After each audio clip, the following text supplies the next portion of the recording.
السلام عليكم واهلا بكم في قناتكم طبخ سهل ووصفات سريعه مع يسرا. نتمنى تكونوا كلكم بخير بصحه جيده وبالف خير. اليوم ان شاء الله ولاول مره في القناه غنعمل لكم جيف واي في اشياء كتخص المطبخ والتنظيم. ايضا في الاخير غنقول لكم اش غتعملوا.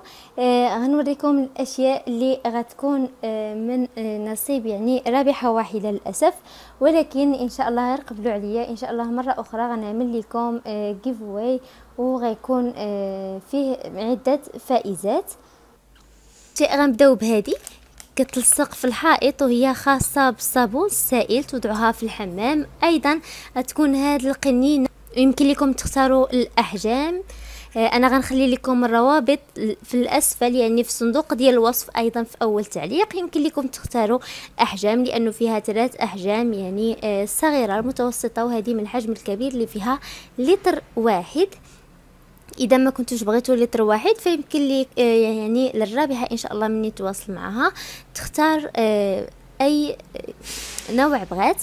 ايضا هاد العلب الخاصه بالتخزين تيكونوا بهذا الشكل وهما ايضا كيدخلوا في الميكروويف. 10 علب. ايضا هاد العلاقه اللي كيجي الديكور ديالها في الحائط رائع جدا. فيها ايضا الحجم الصغير والكبير، ويمكن لكم انكم تختاروا الحجم اللي بغيتوا اللي كيناسبكم، ويمكن لكم انكم تختاروا الحجم اللي بغيتوا واللي كيناسبكم اكيد. ايضا هادو خاصين بالتنظيم رائعين جدا،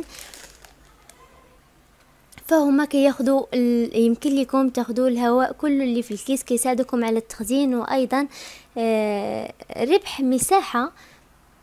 وهذه اللي كتجي بهذا الشكل خاصه بالتعليق، كتجي هاودا الصوره ديالها باش تكون واضحه وتعرفوا لاش كنستعملوها. يعني التنظيم رائعه جدا. وفي الاخير هاد السله اللي كتفتح يعني وكتسد بهذا الشكل، يمكن لكم تجمعوا فيها الاغراض ديالكم، يمكن لها تهز لنا العديد والكثير من الاغراض، وايضا يمكن لكم انكم تنظفوها. كانت هذه هي الاغراض اللي غنبعث الواحده منكم للاسف. اذا باقي ما شاركتوا في القناه فما عليكم غير تشتركوا بالضغط على الزر الاحمر سبسكرايب او لا ابوني اشتراك باش توصلوا بالجديد مباشره بعد ما ننزل في القناه.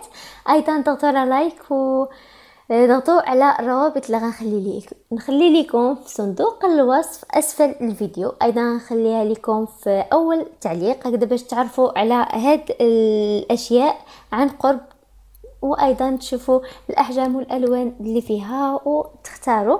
ضروري انكم تضغطوا على الروابط اذا كنتوا بغيتوا تكونوا من الفائزين.